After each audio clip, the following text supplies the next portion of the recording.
Hey guys, I wanted to show you some of the short books that I have that intimidate me that are on my physical TBR. Some of these are just regular length novels as well, but I just went ahead and added them in. And when I say intimidate, I'm not saying I'm scared to read them per se. I am actually very excited to read all of these books, but sometimes I feel like I might not be intellectually on par on some of the themes that are being discussed in these books and also the historical context. So that's the majority of the reason why they intimidate me. But again, I guess, the point of reading is to be more exposed, to be pushed to learn more of the history of different nations or where things come from. So again, I have Google, so I'm going to use Google. I'm going to use any of my resources that I have if I run into any kinds of blocks.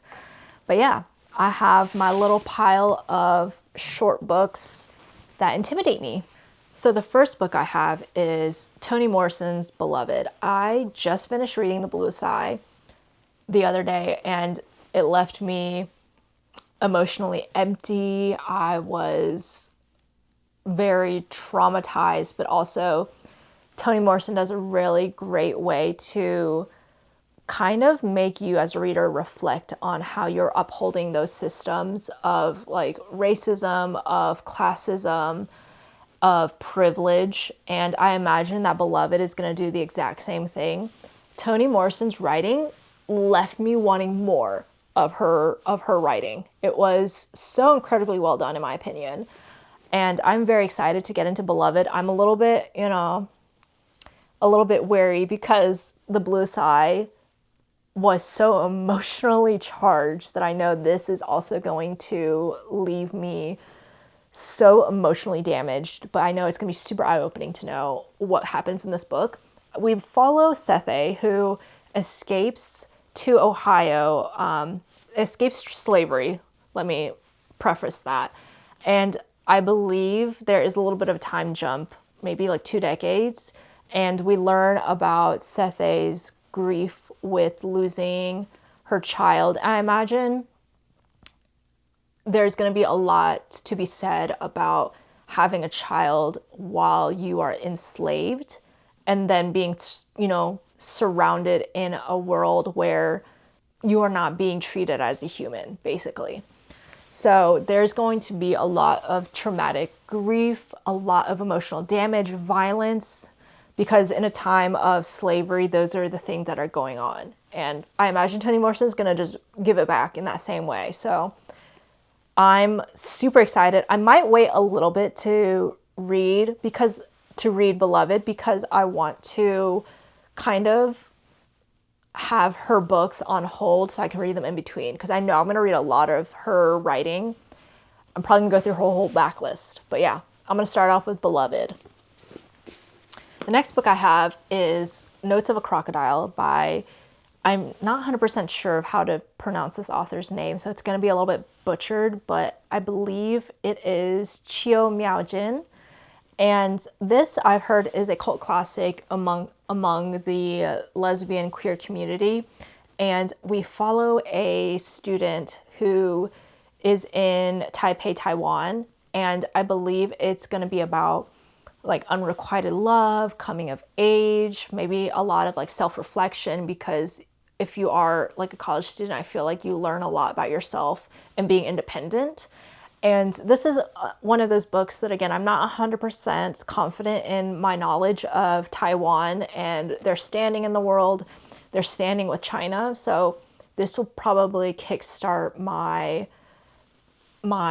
drive to learn a little bit more about Taiwan's history. But I know that politically it'll probably have a lot of like information that I might not be super familiar with. But again, I have Google, I'm going to reference it.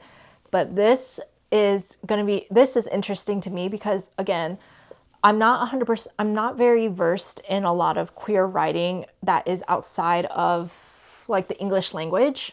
And so getting to read about like the queer community in like, I would say like Chinese literature is going to be super interesting to me. And, I think it's going to be a lot for me to learn as well. But yeah, I'm super interested in knowing exactly how this is going to play out. And I also believe we don't even know the name of the main character. I think you just know like a nickname of the main character. Notes of a Crocodile. I also love the colors and the cover of this NYRB copy. The next book I have is The Door by Magda Szabó. I am not familiar with Magda Szabó's work. I've never read anything by her. I have Abigail on my list, but for some reason The Door just feels a little bit more intimidating than Abigail. And I don't know why. I actually really don't know why. But when I read the back of this, it felt very interesting because it seems like it's just about two women who have a working relationship, and we're exploring more of that, the communication between them, the relationship, their working relationship between each other. And I believe the main character is Magda. She's a writer, of course. And we are following Emerence, who's her housekeeper. So I imagine there's going to be a lot of exploration in the dependence of each other in this relationship. And from my understanding is that there is a lot, they are both very private people. So to then learn about how they're going to grow their relationship, even though they are both very private people, I imagine is going to have a lot of hiccups, miscommunication, but it seems like a very interesting dynamic. I'm very interested in Magda Szabó's writing style. I believe this was originally written in Hungarian, so I imagine there might be a little bit of things that might be lost in translation, but I'm gonna reference whatever sources I have and be able, and move on with those. But yeah, I've heard a lot of great things about this book, and I've also heard really great things about Abigail, so I'm very excited to get started with reading anything by Magda Szabó. The next book I have, which I think might be my next read, is Gilead by Marilynne Robinson. This I actually did try to read every now and then, and it was a little bit hard for me to get into, but this was recommended to me a few years ago by someone I met in New York, and this was their favorite book, so I immediately bought it. Have not touched it since, because when I read the first few pages, it was just like a little bit difficult for me to kind of grasp what was going on. But I think I just need to come at it with a different mindset and different expectations. But this is about a Reverend James, what's his name? No, Reverend John Ames. He is at the end of his life, basically. I believe he's probably getting some end of life care, but he is writing letters to his son. So everything is just letters to his son, who is 7 years old at the time that he's writing these letters. And he gets news of whatever illness he has that is, slowly degrading his life. From my understanding, these letters are not gonna be like these big events that he has had in his life. They're like really small moments that shaped him, probably shaped his family, the people that he knows.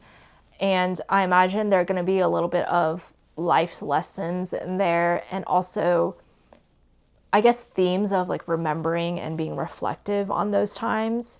So I'm going to come at it with a different angle than just, like every letter is going to be some type of life lesson that I need to take something away, but more of the Reverend trying to recollect all of those memories and then come to terms with writing these letters, come to terms with writing letters to his son and what knowledge he wants to pass on to his son to make up for the fact that he will not be there for him when he grows up.